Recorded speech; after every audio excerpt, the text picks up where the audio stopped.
So guys, what's up, Digidestins? This is Kyle D, better known as RideMyAvatar, and today we're going to be taking a look at none other than just not a glimpse of the meta, because we'll do that on another day. I don't know if we'll do that this week. It might just be a Saturday video. I haven't made my decisions yet, but I want to take a glimpse at what people are cooking up. JP and China have been cooking up quite well, and even us, for the new BT23. And as you know, I kind of do like an every deck video, but I feel like there's good decks, really strong decks, and other things like that. But I think this video will kind of cover every new deck. So shall we dive into the video and talk about it? So first off, Digimon is actually doing quite well for itself. Introductions wise, the fact that the new super rare is just that good of a card, being able to just combo off with it is really strong. And the fact that you can get one of your stronger Sistermon, even the new ones, are just ridiculously strong with the deck as well, just leading into this deck synergy being better. Where the deck used to struggle was its white cards were kind of a hindrance to what the deck was trying to do. As time went on, cards got better, and it led to being this great thing. What I noticed is that you can either play the Digimon pure, but there have been some players that have been just going Genkumon with Digimon to go into GX as an option as well, which, again, no wrong answer here. And this kind of gives you a good view at what deck you are going to probably want to touch, right? There's nothing wrong with that, right? Next, we do have none other than just the introduction. Some players are doing, Garurumon at 3, or they're doing a 2-2 split, which is not bad. The fact that they're using Digital Gate Open, which does combo extremely well with their Tai and Mats, and their Nokias as options, really makes the deck just that much of a prevalent threat. The combination that Garurumon allows you to do just to get that Agumon back on board is really good, or just even getting Nokia on board is quite strong, to be honest with you, just because you can force de-digivolving to allow yourself to do this, and then it just snowballs from there, right? So at the end of the day, the deck has a lot going for it in the right direction, and there's no wrong answers. So I mean, if you guys want to be playing, Garurumon at 2 and 2 of the new Greymon, go for it. Next, we do have Examon kind of just pulling in and just taking off those, hindrance gloves, right? Those kitty gloves are off, and this deck is going to town. This deck really is shining brightly because a lot of players were kind of just writing off Examon, but just from the fact that this card exists, right? So this thing is, can I even make it bigger? Okay, so it has piercing, security attack 1, and then the partition is just super strong. I think they kind of all have like no, this one didn't have partition, neither did this one. So yeah, being able to give it partition just in case it gets destroyed and you get the 2 level 5s means you can sneak back into something. But the fact of the matter is it kills, options, and then kills a tamer or Digimon on top of it, just because when your opponent's security stack is removed, this does this. That's quite powerful for a deck like this. And giving option hate to this deck, chef's kiss. The fact that, you have all these great cards in this deck was just needing a very powerful level 7 that it just can consistently go in. Yes, X Antibody's great. The Ace was decent. And then you had the other secret, but at the end of the day, this Examon is just very powerful. This thing covers majority of its weaknesses, and just being able to, lock down a board by suspending 5 when it comes in is nuts. Now, we do have Dynasmon sneaking in 1, so this was best of 1. Just keep a good eye out on this. The fact of the matter is they are playing, Dynasmon. So this kind of gives you an idea what cards they were playing. They're playing the Kyrie because this card is ridiculously strong in the deck, just from the fact of basically you're going to be removing security anyway, so you're going to take advantage of it. But the fact of the matter is the new Dynasmon is such a powerhouse paired to all its older support. This card just breathes a little bit of new life into the deck. And there's nothing wrong with that. You also have Dynast X being an option as well to be as your backup and kind of go into after you've kind of resolved your effects with this Dynast. So nothing wrong with how you want to build the deck. And I think, again, this is a great stepping stone for you guys to see what Dynast can do. Now, we do have Mastamon, which is no surprise here. There are hit or misses what you kind of want to be playing. I know that some people will just play one ace and then 3 of the new promos and just call it a day with this kind of lineup, which is nothing wrong with that, right? You know, new Mastay is just ridiculous.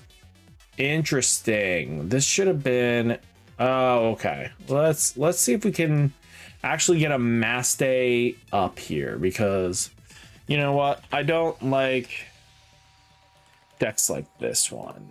I don't like the core design. CG guide. There we go. Let's go in. Hey baby, hey baby, hey. Now let's see. Let's see. Hackers Slumber edition. There we go. Let's pull up a Mastay list that'll actually matter. A lot of players are playing the Patas in the list. They go yellow base egg just because of how strong it is. They are playing 2 Diminumon in the list, which is not a bad call, and they have both Bata. If we take a look here, this should give us a good understanding what we're looking at. So taking a look, they are playing, what is it? 2 of the old new ones, 1 ace, 4 of the promo, which is kind of standard stock, right? The Patamon's just being in here because it can just do the Pata shenanigans and get into your champions, which leads into a climb. The Mirai line, yeah, this is kind of where you expect it, right? The Mira that can cheat CS cards, or, you know, the Mirai Tamers themselves, which is pretty good what you want to be doing, right? So just taking a look here, they are teching in the Kyrie, which is very kind of cool. I think there's no real wrong answer because, again, the top end's just self-build.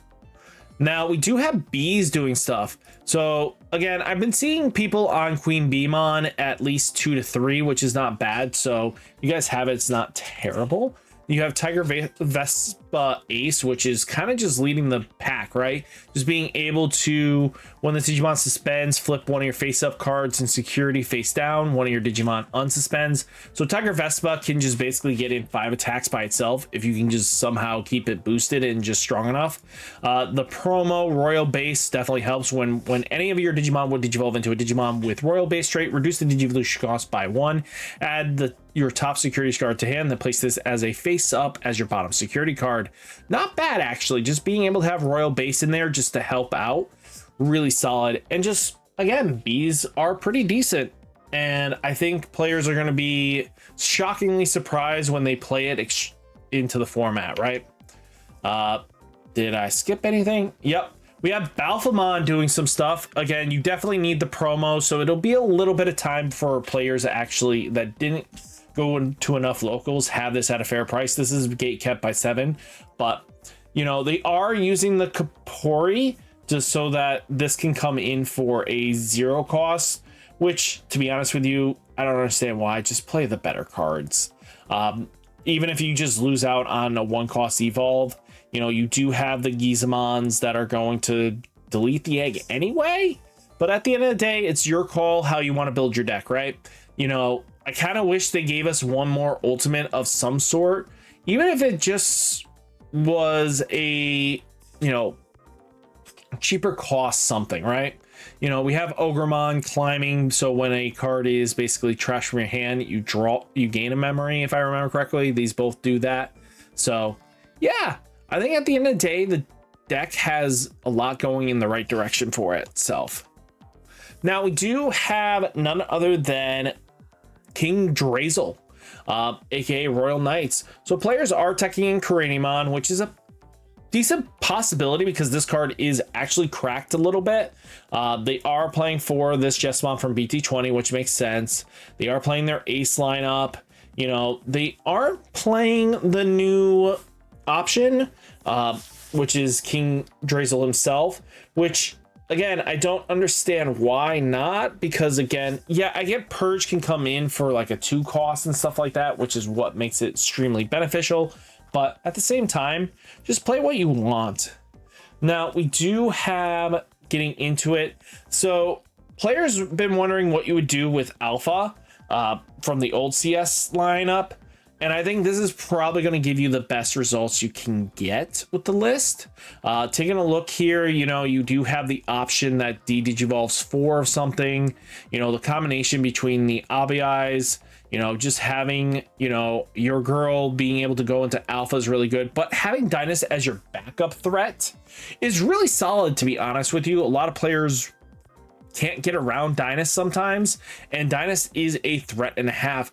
I've heard players say, I'll just play Jessamon as the backup, which again is completely valid, and there's no true wrong answer for what you want to do with Alpha, right? The fact that we actually have protection skills now, because again, you're going to do your shenanigans and kind of just reduce the cost over time. So you're going to get multiple sources that will be the level requirements, so you can trash them. So you'll do have some access. So yeah, I think Alphamon has some great value going for it. And I like that they're using the CS option.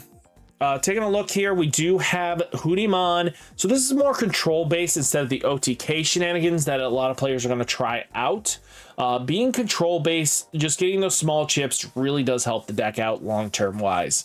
The fact that you do have options with Hoodie plus, you know, Chitsu is really good. You know, Erica, if you kind of can get enough CS tamers on board, boom, come in for a 3 cost Hoodie, which is really solid because that kind of gets you going, popping off, right?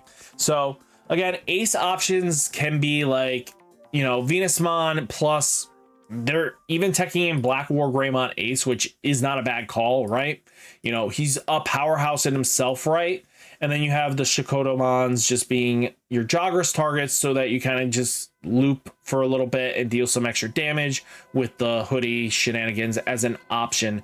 There's not a really bad call on how to build the deck, so I won't say, oh, this is terrible or anything like that, but I think you have very much a good 3-card tech slot.